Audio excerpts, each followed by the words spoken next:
ಈಗ ಆದಿ ಕರ್ನಾಟಕ ಪಾಪ್ಯುಲೇಷನ್ 2011ರಲ್ಲಿ 29,20,942 ಜನ ಇದ್ರು.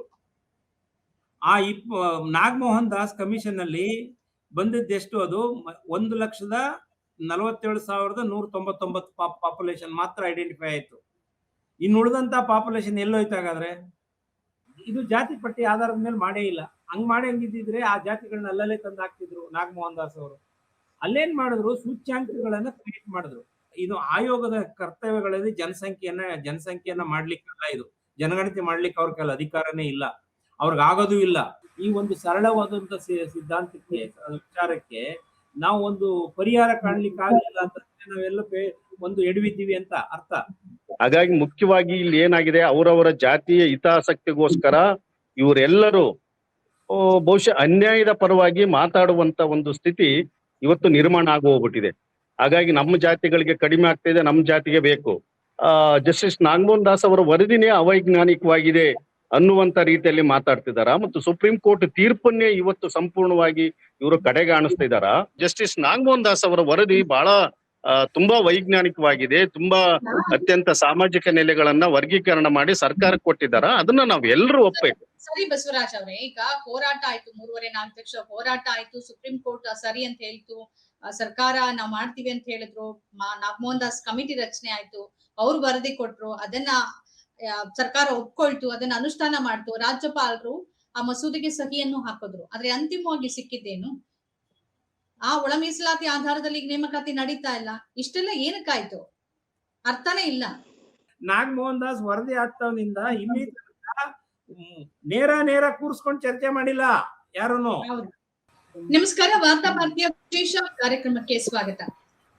ಕರ್ನಾಟಕ ರಾಜ್ಯದಲ್ಲಿ ಒಳ ಮೀಸಲಾತಿ ಬಹಳ ದೊಡ್ಡ ಕಗ್ಗಂಟಾಗಿ ಪರಿಣಮಿಸ್ತಾ ಇದೆ. ಸುಪ್ರೀಂ ಕೋರ್ಟ್ ಒಳ ಮೀಸಲಾತಿಯನ್ನ ಜಾರಿ ಮಾಡುವ ಅಧಿಕಾರ ರಾಜ್ಯ ಸರ್ಕಾರಗಳಿಗಿದೆ ಅಂತ ಹೇಳಿದ ನಂತರದಲ್ಲಿ ಕರ್ನಾಟಕ ರಾಜ್ಯ ಸರ್ಕಾರ ಜಸ್ಟಿಸ್ ನಾಗಮೋಹನ್ ದಾಸ್ ಅವರ ನೇತೃತ್ವದಲ್ಲಿ ಒಂದು ಸಮಿತಿಯನ್ನ ರಚನೆ ಮಾಡಿತ್ತು.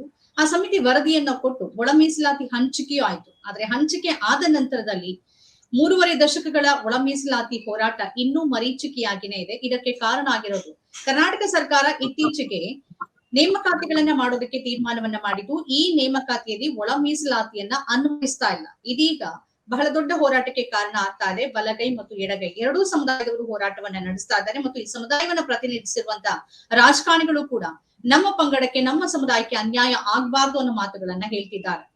ಹಾಗಾದ್ರೆ ಎಲ್ಲ ಸಮುದಾಯಗಳನ್ನ ಒಳಗೊಂಡು ಒಳ ಮೀಸಲಾತಿಯನ್ನ ಜಾರಿ ಮಾಡುವ ಬಗೆ ಹೇಗೆ ಅನ್ನೋದು ಈಗಿರುವ ದೊಡ್ಡ ಪ್ರಶ್ನೆ. ಈ ಪ್ರಶ್ನೆಗೆ ಉತ್ತರ ಹುಡುಕುವ ನಿಟ್ಟಿನಲ್ಲಿ ಇವತ್ತಿನ ನಮ್ಮ ಚರ್ಚಾ ಕಾರ್ಯಕ್ರಮ ಇರುತ್ತೆ. ನಮ್ಮ ಕಾರ್ಯಕ್ರಮದಲ್ಲಿ ಅತಿಥಿಗಳು ಭಾಗಿಯಾಗ್ತಾ ಇದ್ದಾರೆ. ತಮ್ಮ ಅಭಿಪ್ರಾಯಗಳನ್ನ ಹಂಚಿಕೊಳ್ಳೋದಕ್ಕಾಗಿ 3 ಮಂದಿ ಅತಿಥಿಗಳು ಈ ವಿಶೇಷ ಕಾರ್ಯಕ್ರಮದಲ್ಲಿದ್ದಾರೆ. ಮೊದಲನೇದಾಗಿ ಒಳ ಮೀಸಲಾತಿ ಹೋರಾಟಗಾರರಾಗಿರುವ ಬಸವರಾಜ್ ಕೌತಾಳ್ ಅವರಿದ್ದಾರೆ. ಹಾಗೇನೆ ಮಾಜಿ ಸಚಿವರು ಮತ್ತು ಹೋರಾಟಗಾರ್ತಿಯೂ ಆಗಿರುವ BT ಲಲಿತಾ ನಾಯಕ್ ಅವರಿದ್ದಾರೆ. ಜೊತೆಗೆ ಇನ್ನೋರ್ವ ಹೋರಾಟಗಾರರು, ಚಿಂತಕರು ಆಗಿರುವ ದಾಸನೂರು ಕೂಸಣ್ಣ ಅವರಿದ್ದಾರೆ.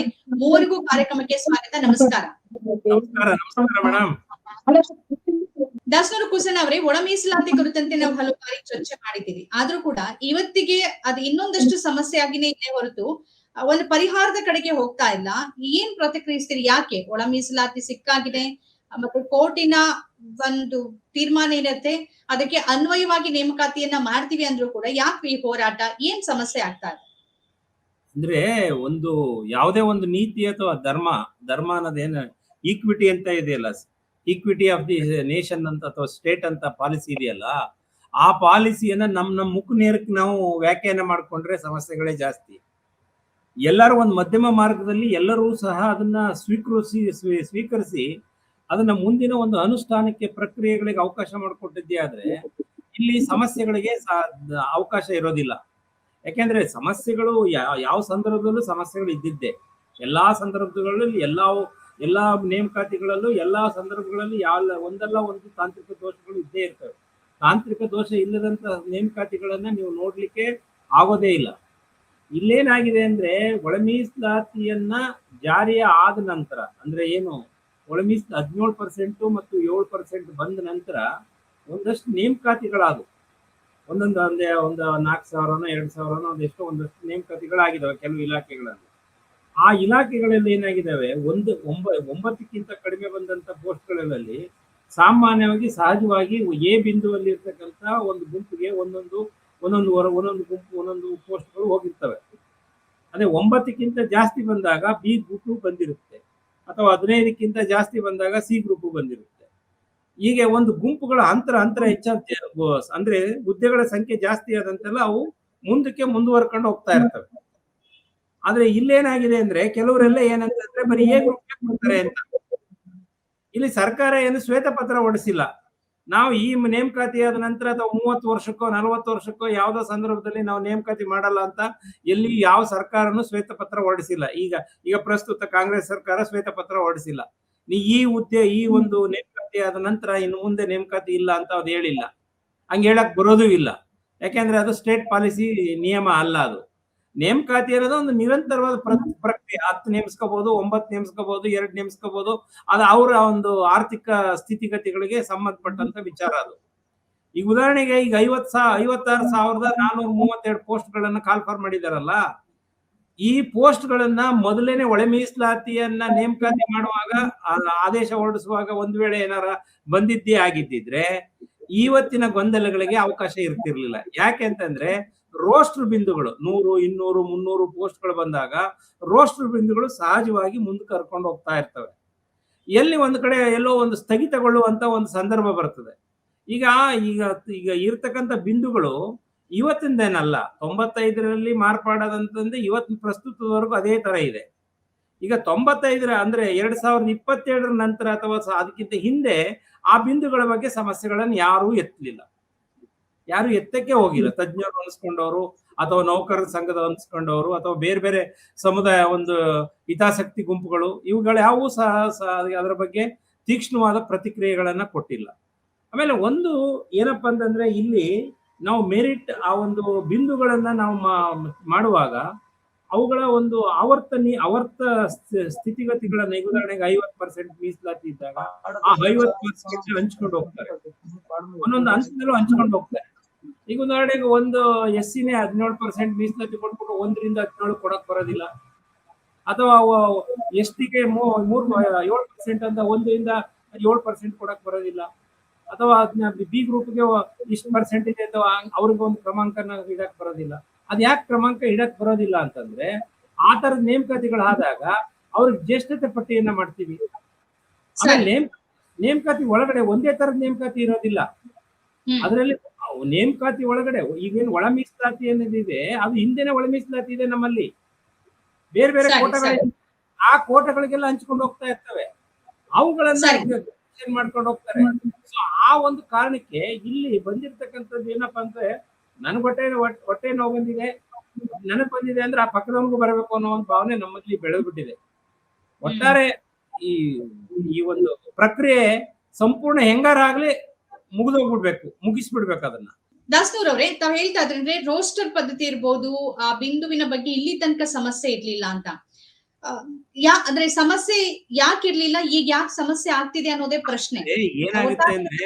ಏನು ಅಂತಂದ್ರೆ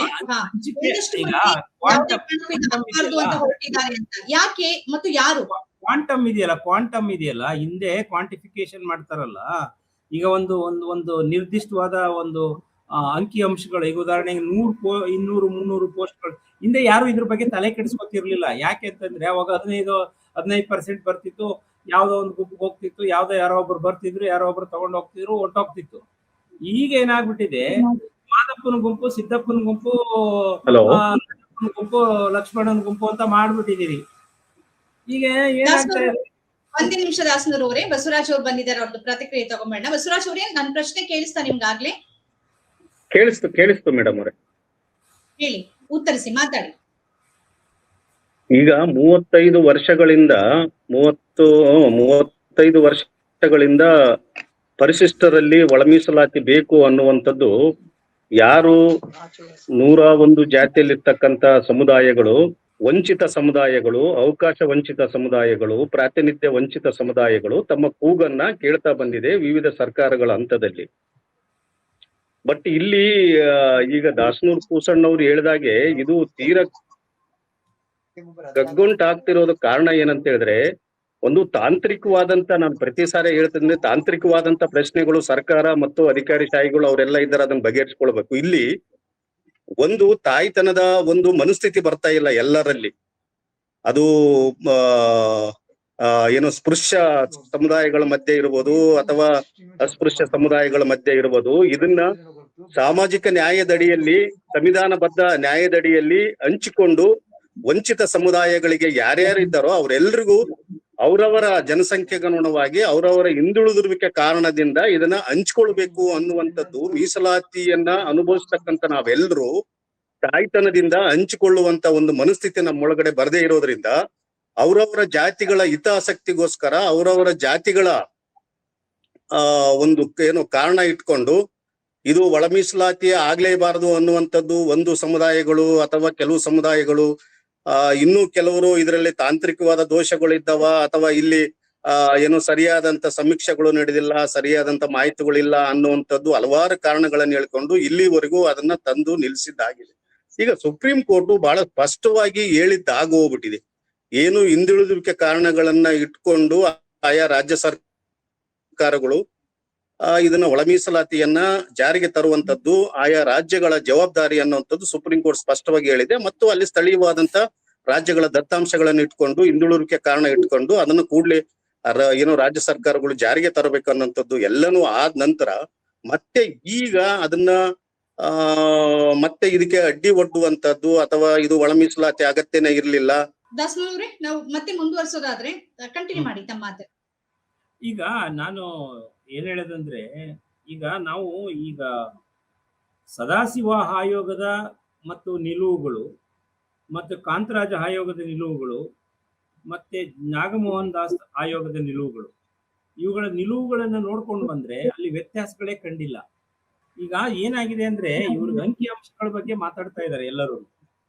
ಈಗ ಒಂದು ಟೆಸ್ಟ್ ಆಫ್ ರೀಸನ್ಗೆ, ಉದಾಹರಣೆಗೆ ನಿಮ್ಗೆ ರೋಗ ಲಕ್ಷಣಗಳಿದೆ ಅಂತ ಹೇಳಿ ಎಲ್ಲವನ್ನು ಲಿಪಿಡ್ ಪ್ರೊಫೈಲ್ ಮಾಡಿಸ್ತಾರೆ. ನಿಮ್ಗೆ ಒಂದು ಲಿಪಿಡ್ ಪ್ರೊಫೈಲ್ ಮಾಡಿಸ್ಕೊಬರ್ರಿ ನಿಮ್ಗೆ ಅಂತ ಹೇಳ್ತಾರೆ. ಮಾಡಿಸಿದಾಗ ಎಲ್ಲನೂ ತಗೊಂಬರ್ತಾನೆ ಅವನು. ನಿಮ್ಗೆ ಫ್ಯಾಟ್ ಇಷ್ಟಿದೆ, ಇದಿದೆ, ಅದಿದೆ, ಇಷ್ಟಿದೆ, ಇದಿಷ್ಟಿದೆ, ಶುಗರ್ ಇಷ್ಟಿದೆ, ರಕ್ತದಲ್ಲಿ ಕೊಬ್ಬು ಇಷ್ಟಿದೆ, ಅದಿದೆ, ಎಲ್ಲಾನು ಬರ್ಕೊಡ್ತಾನೆ. ಡಾಕ್ಟರ್ ರೂಲ್ ಔಟ್ ಮಾಡ್ತಾ ಹೋಗ್ತಾನೆ. ಏನಂತಾನೆ, ಯಾವ ರೋಗಕ್ಕೆ ಯಾವ್ದೋ ಒಂದು ರೋಗ ಪತ್ತೆ ಮಾಡೋದಕ್ಕೆ ಅವನೊಂದು ರೂಲ್ ಔಟ್ ಮಾಡ್ತಾ ಹೋಗ್ತಾನೆ ಅಲ್ವೇ. ಆ ರೂಲ್ ಔಟ್ ಮಾಡಕ್ಕೆ ಒಂದು ಟೆಸ್ಟ್ ಆಫ್ ರೀಸನ್ ಬೇಕಲ್ವೇ. ಆ test of reason Nagamohan Das ಅವರು ಅತ್ಯಂತ ಪಾರದರ್ಶಕವಾಗಿ ಮಾಡಿದ್ದಾರೆ ಅಂತ ನಾ ವೈಯಕ್ತಿಕ ಅಲ್ಲ, ಇಡೀ ಅದನ್ನ ಪ್ರಾಮಾಣಿಕವಾಗಿ ಓದ್ಕೊಂಡ್ರು ಅದು ಹಂಗೆ ಬಂದಿದೆ. ಅಲ್ಲಿ ಬಂದಂತ ಉದಾಹರಣೆಗೆ ನಿಮ್ಗೊಂದು ಅಂಕಿ ಅಂಶಗಳನ್ನು ಹೇಳ್ತೀನಿ. ಈಗ ಆದಿ ಕರ್ನಾಟಕ ಪಾಪ್ಯುಲೇಷನ್ 2011ರಲ್ಲಿ 29,20,942 ಜನ ಇದ್ರು. ಆ ನಾಗಮೋಹನ್ ದಾಸ್ ಕಮಿಷನ್ ಅಲ್ಲಿ ಬಂದಿದ್ದೆಷ್ಟು? ಅದು 1,47,199 ಪಾಪ್ಯುಲೇಷನ್ ಮಾತ್ರ ಐಡೆಂಟಿಫೈ ಆಯ್ತು. ಇನ್ನು ಉಳಿದಂತ ಪಾಪ್ಯುಲೇಷನ್ ಎಲ್ಲೋಯ್ತು ಹಾಗಾದ್ರೆ? ಆ ಪಾಪ್ಯುಲೇಷನ್ ಎಲ್ಲೋಯ್ತು ಅಂದ್ರೆ ಮಾದಿಗ ಮತ್ತು ವಲಿಯ ಇತರೆ ಜಾತಿಗಳ ನಡುವೆ ಹಂಚೋಯ್ತು. ಅರ್ಥ ಆಯ್ತಲ್ಲ? ಈಗ ಉದಾಹರಣೆಗೆ ವಲಯ ಪಾಪ್ಯುಲೇಷನ್ 2011ರಲ್ಲಿ 7,97,785 ಪಾಪ್ಯುಲೇಷನ್ ಇತ್ತು. ಅದು ದಿಢೀರ್ನೆ 24,72,103 ಪಾಪ್ಯುಲೇಷನ್ ಬಂದಿದೆ. ಅದ್ರ ಗ್ರೋತ್ ರೇಟ್ ಎಷ್ಟು? 212. ಆ 212 ಗ್ರೋತ್ ರೇಟ್ ಬರ್ಬೇಕಾದ್ರೆ ಪಾಪ್ಯುಲೇಷನ್ ಅಲ್ಲಿ ಶಿಫ್ಟ್ ಆಗಿದೆ ಅಂತ ಅರ್ಥ. It was shifted from the one population to the another population. ಈಗ ಉದಾಹರಣೆಗೆ ಲಮಾಣಿ ಪಾಪ್ಯುಲೇಷನ್, ಅವ್ರ ಗ್ರೋತ್ ರೇಟ್ ಬರೀ 11%. ನಾಗಮೋಹನ್ ದಾಸ್ಗೂ 11%. ನಾಗಮೋಹನ್ ದಾಸ್ ಇನ್ ಬಿಟ್ವೀನ್ ಮತ್ತೆ 2011 ಪಾಪ್ಯುಲೇಷನ್ ಅದು ನಾರ್ಮಲ್ ಗ್ರೋತ್ ರೇಟ್ ತೋರಿಸ್ತಾ ಇದೆ. Bovi population just 1%. ಮತ್ತೆ ಕೊರಚುರ್ದು 16%, ಕೊರಚುರ್ದು 3%. ಇವು 4 ಪಾಪ್ಯುಲೇಷನ್ ಅಲ್ಲಿ ಅಷ್ಟೊಂದು ಪ್ರಾಬ್ಲಮೆಟಿಕ್ ಕಂಡಿಲ್ಲ. ಯಾಕೆಂತಂದ್ರೆ ಅವು ನಿಮ್ಮ ಗ್ರೋತ್ ರೇಟ್ ಇಂದಿನ 2011 ಗ್ರೋತ್ ರೇಟ್ ಮತ್ತೆ ನಾಗಮೋಹನ್ ದಾಸ್ ಪಾಪ್ಯುಲೇಷನ್ ಅವೆರಡು ಗ್ರೋತ್ ರೇಟ್ ಅನ್ನ ಒಂದು ಡಿಕೇಡಲ್ ಪಾಪ್ಯುಲೇಷನ್ ಗ್ರೋತ್ ರೇಟ್ ಕಂಡಿಡಿದ್ರೆ ಅಲ್ಲಿ ಏನು ಅಷ್ಟೊಂದು ವೇರಿಯೇಷನ್ ಕಾಣಿಸ್ಕೊಳ್ಳೋದಿಲ್ಲ.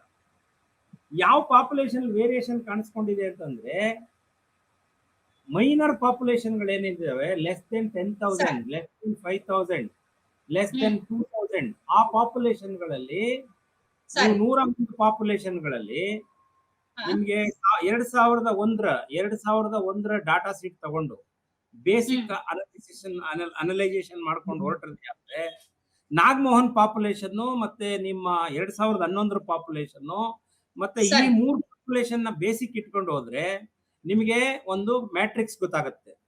ಕೇವಲ ನಾಗಮೋಹನ್ ದಾಸ್ ಪಾಪ್ಯುಲೇಷನ್ ಇಟ್ಕೊಂಡು ಇಂದಿನ ಪಾಪ್ಯುಲೇಷನ್ಗಳನ್ನೆಲ್ಲ ಮೈನಸ್ ಮಾಡ್ಕೊಂಡು ಅದ್ರ ಮೇಲೆ ನೀವು ಮಾತಾಡುತ್ತಾ ಹೋದ್ರೆ ಅಲ್ಲಿ ನೆಗೆಟಿವ್ ಅಂದ್ರೆ ನಕಾರಾತ್ಮಕವಾದ ಧೋರಣೆಗಳು ನಮ್ಮ ಮನಸ್ಸಿನಲ್ಲಿ ಬರ್ತವೆ ಕಾಣಿಸುತ್ತೆ. ಮಾತಾಡ್ತೀನಿ ದಾಸನೂರ್ ಅವರೇ, ಒಂದೇ ನಿಮಿಷ.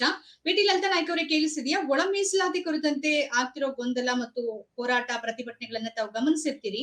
ಯಾಕೆ ಸಮಸ್ಯೆ ಆಗ್ತಿದೆ ಮತ್ತು ಎಲ್ಲ ಸಮುದಾಯಗಳನ್ನ ಒಳಗೊಂಡು ಒಳ ಮೀಸಲಾತಿಯನ್ನ ಹೇಗ್ ಜಾರಿ ಮಾಡಬಹುದು? ಸರ್ಕಾರದ ಮುಂದಿರುವ ಸವಾಲುಗಳು ಮತ್ತು ಹೋರಾಟಗಾರರ ಅಳಲು ಇದೆಲ್ಲದರ ಕುರಿತಂತೆ ಏನ್ ಪ್ರತಿಕ್ರಿಯಿಸಬಹುದು ತಾವು? ಮೇಡಮ್, ಈಗ ಈ ಮೀಸಲಾತಿ ಬಗ್ಗೆ ಒಂದು ಕೇಳ್ಸತ್ತಲ್ಲ, ಮಾತಾಡಿ, ಕಂಟಿನ್ಯೂ ಮಾಡಿ. ಪ್ರಮಾಣಬದ್ಧವಾದಂತ ಒಂದು ನ್ಯಾಯವನ್ನ ಕೊಡೋದಕ್ಕೆ ಸರ್ಕಾರಗಳು ಯಾಕೆ ವಿಫಲ ಆಗಿದ್ದಾವೆ ಅಂದ್ರೆ, ಅದು ಮೊದಲಿಂದಲೂ ಕೂಡ ಈ ಏನು ಜನಸಂಖ್ಯೆ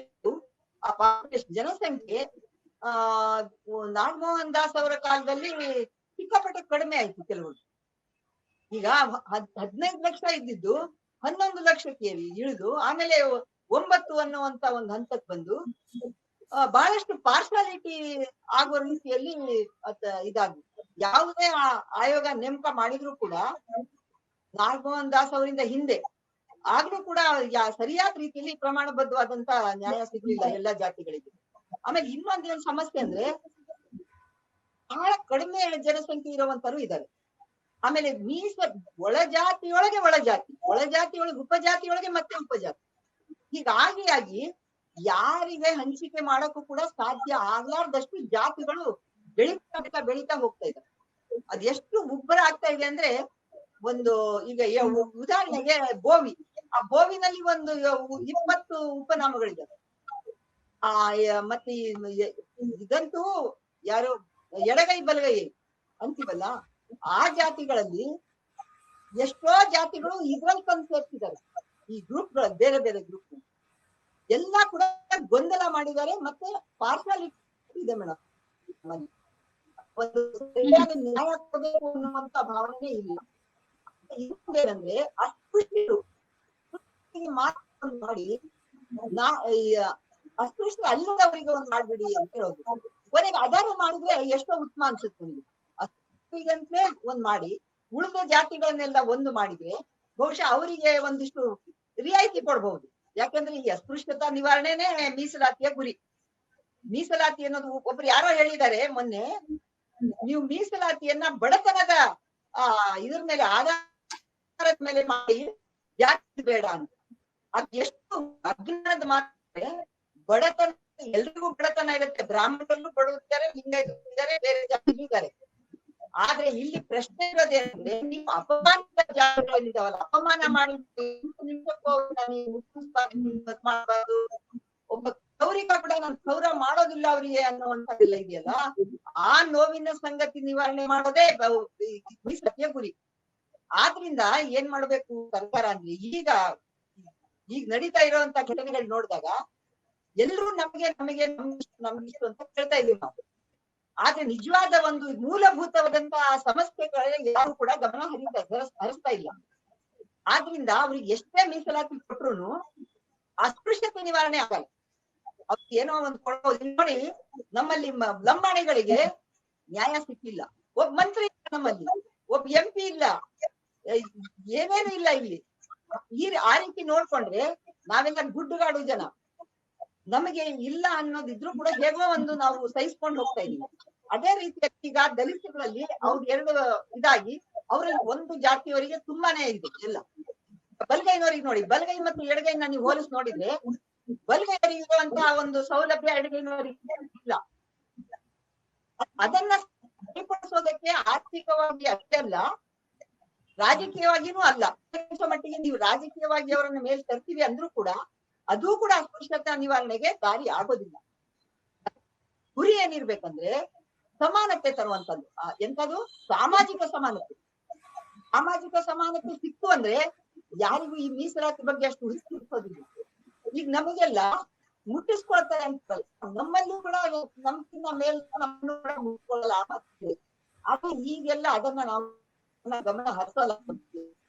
ಮತ್ತೆ ದಲಿತರು ಕೂಡ ಅದಕ್ಕೆ ಅನುಮಾನ ಅದನ್ನ ಬಹಳವಾಗಿ ಅನಿಸಿಕೊಳ್ಳಬೇಕಾಗಿಲ್ಲ ಅಂತ ನಾನು ಅನ್ಕೊಳ್ತೀನಿ. ಯಾಕಂದ್ರೆ ಇದ್ದಾರೆ, ಎಂಪಿಗಳಿದ್ದಾರೆ, ಜನ ಮಂತ್ರಿಗಳ ಬೇರೆ ಜಾತಿಗಳಲ್ಲಿ ಅವ್ರ ಮಾತಿಗೆ ಬೆಲೆ ಕೊಟ್ಟು ಸರ್ಕಾರ ಇದನ್ನ ಒಳ ಮೀಸಲಾತಿ ತಂದ್ರು. ನಾವು ಒಳ ಮೀಸಲಾತಿಗೆ ನಾವು ಕೂಡ ಸಪೋರ್ಟ್ ಮಾಡಿದರೆ ಇಲ್ಲಿ ಅಂತ. ಆದ್ರೆ ಆ ಒಳ ಮೀಸಲಾತಿ ನ್ಯಾಯಸಮ್ಮತವಾಗಿ ಆಗೋದಕ್ಕೆ ಕಾಣಿಸೇ ಇಲ್ಲ. 17 ತಂದಾಗ ಮೋಸ ಆಯ್ತು. ಅಲ್ಲ, ನೀವು ಇಲ್ಲಿ ಗುರುತಿಸ್ತೀರಿ ಬಿ ಟಿ ಲಲಿತಾ ನಾಯ್ಕ ಅವರೀಗ ವೈಜ್ಞಾನಿಕವಾಗಿ ನ್ಯಾಯಯುತವಾಗಿ ಇದಾಗ್ತಿಲ್ಲ ಅನ್ನೋ ಹೊತ್ತಿಗೆ ನಾಗಮೋಹನ್ ದಾಸ್ ವರದಿ ಏನ್ ದತ್ತಾಂಶವನ್ನ ಕಲೆಕ್ಟ್ ಮಾಡಿ ಅವರ ಸಜೆಷನ್ ಏನಿದೆ, ಶಿಫಾರಸ್ ಏನಿದೆ, ಅದ್ರಲ್ಲಿ ತಪ್ಪಾಗಿದೆ ಅಂತ ಅನ್ಸತ್ತಾ? ಅಥವಾ ಅಲೆಮಾರಿ ಜನಾಂಗಕ್ಕೆ 1% ಸಿಗ್ಲಿಲ್ವಲ್ಲ, ಅದ ಏನು ತಮ್ಮ ವಿರೋಧ ಅಥವಾ ಅಪಸ್ವರ ಯಾಕೆ? ಅಲೆಮಾರಿ ಜನಾಂಗ ಕೂಡ ದಲಿತರಿಗಿನ್ನ ಬಹಳ ಮೇಲ್ಮಟ್ಟದಲ್ಲ. ಅವರು ಕೂಡ ಸಮಾನತ್ವ ಅವರಿಗಿನ್ನ ಕೆಳಗಿರೋರೇ ಇದ್ದಾರೆ. ತುಂಬಾ ನಮ್ಮಲ್ಲಿ ನಮ್ಮಲ್ಲಿ ಲಂಬಾಣಿಗಳಲ್ಲಿ ಅಲೆಮಾರಿಗಳಲ್ಲಿ ವಲಸಿಗರು ಬಹಳ ಒಂದು ಕಡೆ ವಲಸೆ ಯಾವ ಬರ್ತಾರ ಅವರು. ಆ ರೀತಿ ಇರೋದ್ರಿಂದ ಇದು ಏನಾಗ್ತದೆ, ಅಸ್ಪೃಶ್ಯತೆ ಮಾತ್ರ ನೋಡ್ಬೇಕಾ ಅಥವಾ ಅವರ ಆರ್ಥಿಕ ನೋಡ್ಬೇಕಾ? ಇದು ಸರ್ಕಾರ ನಿರ್ಧಾರ ಕೈಗೊಳ್ಳಕ್ ಆಗ್ತಾ ಇಲ್ಲ. ಇದು ನಮಗೂ ಕೂಡ ತುಂಬಾ ಗೊಂದಲ ಇದೆ. ಈಗ ನೀವು ನಾವೇನಂತೀವಂದ್ರೆ ಒಂದ್ ದೃಢ ನಿರ್ಧಾರ ಮಾಡಿ ಅವ್ರಿಗೆ ಕೊಟ್ಬಿಡಿ. ಅವ್ರಿಗೆ ಏನ್ ಕೊಡೋದಿದೆಯೋ ಅಸ್ಪೃಶ್ಯತೆ ಅನ್ನೋದು ಆ ಲೆಕ್ಕದಲ್ಲಿ ಕೊನೆ ಪಕ್ಷ ಅವ್ರದೇ ಒಂದ್ ಗ್ರೂಪ್ ಮಾಡಿ ಅವ್ರಿಗೆ ಒಂದ್ ಕೊಟ್ಟು ಆಮೇಲೆ ನಮ್ಗೆ ಎಷ್ಟು ಕೊಡ್ಬೋದು ಅಷ್ಟೇ 15 ಇನ್ನೊಬ್ಬರಿಗೆ ತೊಂದರೆ ಆಗ. ಆಮೇಲೆ ಅಲೆಮಾರಿಗಳಿಗೆ ಮಾತ್ರ ನಿಜವಾಗಿ ತೊಂದರೆ ಆಗಿದೆ. ಅವ್ರಿಗೆ ಏನೂ ಇಲ್ಲ, ಅವ್ರಿಗೆ ಮನೆಗಳಿಲ್ಲ, ಅವ್ರಿಗೆ ಇವತ್ತಿಗೂ ಎಲ್ಲೆಲ್ಲೋ ಅಳ್ದಾಡ್ತಿದ್ದಾರೆ. ನಾವು ಅಲೆಮಾರಿಗಳಂದ್ರೆ ಅವ್ರು ನಮ್ಗಿಂತ ಹೆಚ್ಚು ಮಾಡ್ತಾರೆ ಅಂತ ಹೊತ್ನಲ್ಲಿ ಅವರಿಗೆ ಸ್ವಾಧೀನದಿಂದ ಬದುಕುವಂತ ಯಾವ ಚಾನ್ಸು ಇಲ್ಲ. ಹೇಳ್ಕೊಬೇಕಂದ್ರೆ ಇಲ್ಲ. ನಾವೆಲ್ಲ ಎಲ್ಲಿ ಹೋಗ್ತೀವಿ? ನಾವೆಲ್ಲ ಓಕೆ, ದಾಸ್ನೂರ್ ಅವರೇ, ಈಗ ನೀವು ಬಿ ಟಿ ಲಲಿತಾ ನಾಯ್ಕ ಅವರ ಮಾತನ್ನ ಕೇಳಿಸ್ಕೊಳ್ರಿ. ನೀವ್ ಹೇಳಿದ್ರೆ ವೈಯಕ್ತಿಕವಾಗಿ ಜಸ್ಟಿಸ್ ನಾಗಮೋಹನ್ ದಾಸ್ ಅವರ ಕಮಿಟಿ ಸರಿಯಾಗಿ ಮಾಡಿದೆ, ಏಕ ಸದಸ್ಯ ಸಮಿತಿ ಸರಿಯಾಗಿ ಮಾಡಿದೆ, ಅದನ್ನ ಒಪ್ಕೊಳ್ಬೇಕಾಗತ್ತೆ ಅಂತ. ಆದ್ರೆ ಸರ್ಕಾರ ಅದನ್ನ ಒಪ್ಕೊಳ್ಳುವ, ಅದನ್ನ ಅಡಾಪ್ಟ್ ಮಾಡ್ಕೊಳ್ಳೋ ಸಂದರ್ಭದಲ್ಲಿ ಅಲೆಮಾರಿಗಳಿಗೆ ಅವ್ರು ಏನು ಶಿಫಾರಸ್ ಮಾಡಿದ್ರು ಅದನ್ನ ಹೊರಗಿಟ್ರು. ಆಗ್ಲೇ ದೊಡ್ಡ ಮಟ್ಟದಲ್ಲಿ ಅಪಸ್ವರ ಬಂದಿತ್ತು. ಈಗ ಬಲಗೈ ಮತ್ತು ಎಡಗೈ ಎರಡೂ ಕಡೆಯವರು, ಈಗ ನಾಯಕರುಗಳು ಅದನ್ನೇ ಹೋರಾಟ ಮಾಡ್ತಿದ್ದಾರೆ. ಇಲ್ಲ, ನಮ್ಗೆ ನ್ಯಾಯಯುತವಾಗಿ ಸಿಗದೆ ಇದ್ರೆ ನಾವು ಹುದ್ದೆಗೆ ರಾಜೀನಾಮೆ ಕೊಡ್ತೀವಿ, ಈ ತರದ ಮಾತು ಹೇಳ್ತಿದ್ದಾರೆ. ಇದು ಯಾಕೆ ಅಂತ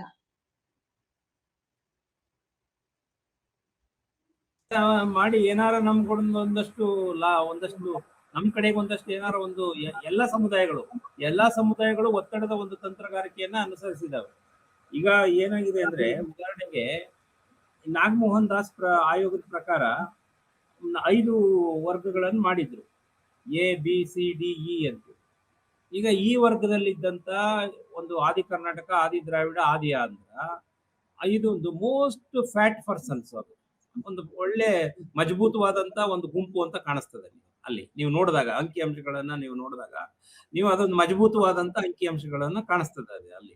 ಅವರು ಇರತಕ್ಕಂತ ಜನಸಂಖ್ಯೆ ಬಹಳ ಕಡಿಮೆ ಆದ್ರೂ ಆ ಉದ್ಯೋಗದ ಪ್ರಮಾಣ ಮತ್ತು ಅದರ ಹಂಚಿಕೆ ಪ್ರಮಾಣದಲ್ಲಿ ನೋಡಿದಾಗ ನಿಮಗೆ ಅಲ್ಲಿ ಬಹಳ ಒಂದು ಹೆಚ್ಚು ಅನುಭವಿಸಿದಂತ ಒಂದು ಸೂಕ್ಷ್ಮತೆ ಕಾಣಿಸ್ತದೆ.